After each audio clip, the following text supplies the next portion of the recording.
Well, we set out to restore ethical integrity to gaming journalism, and we're getting somewhere.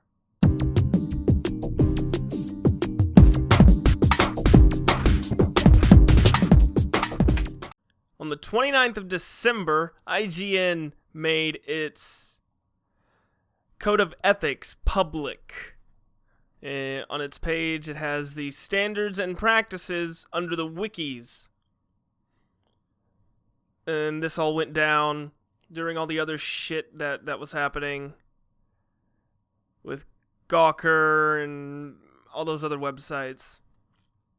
So, what's on it? A lot. NDAs, embargoes, reviews, sponsorships, deals, travels, meals, gifts, library policy, crowdfunding, relationships, plagiarism, licensees, non-IGN content. So, yeah, NDAs and embargoes. And under that, they've said, we agreed to embargoes, but not when they lift after the things we're covering are legally available. Take, for example, Assassin's Creed Unity, where the reviewers got copies early, but we're not allowed to release the reviews 12 hours after the game was made public. So, essentially, won't be doing that anymore. Because it gives the publisher a chance to cheat you out of your money. See?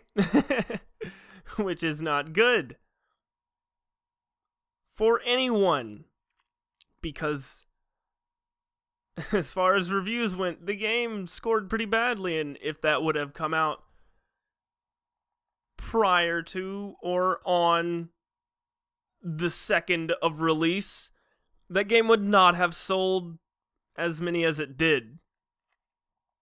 And that's a bit of a bullshit for a gaming site to pull. And IGN has said, yeah, we're not doing shit like that anymore.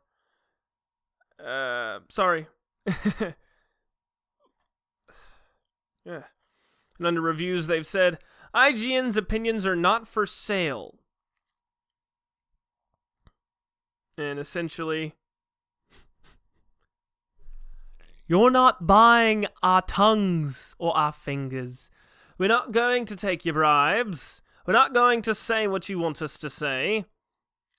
So, fuck right off, won't you? And that's good. Great.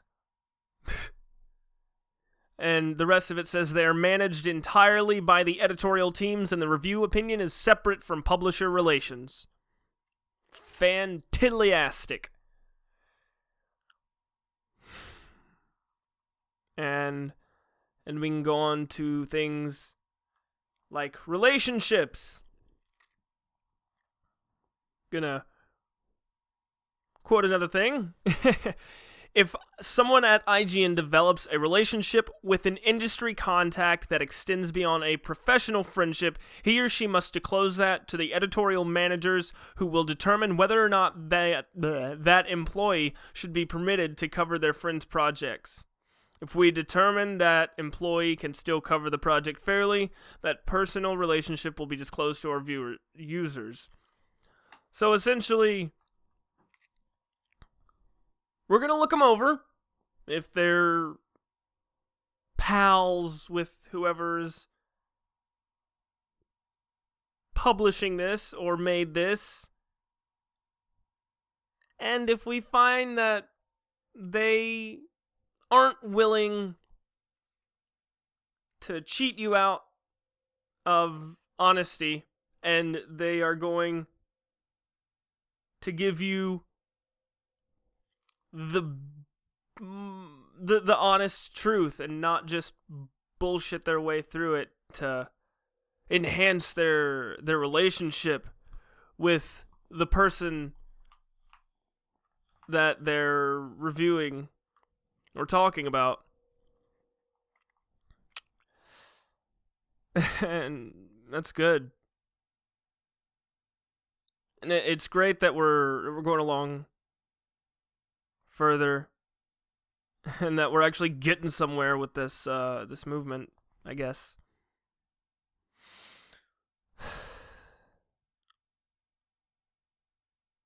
So that's now we just need to get other websites that do the same thing. The other big named websites to do the same shit, and not just publish fucking extremely biased opinions. Biased opinions as actual reviews or stories that is supposed to be released to the public, because when you allow people to do things like that, they can slander anyone.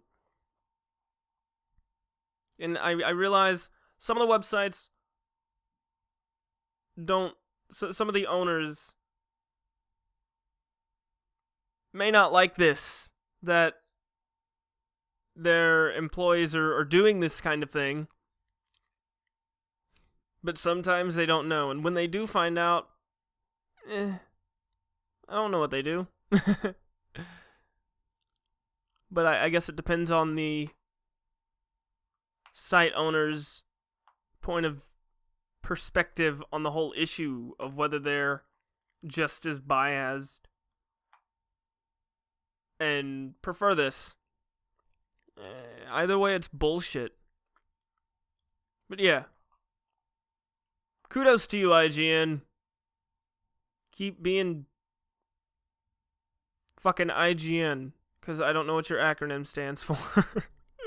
That's all I've got to say. See ya.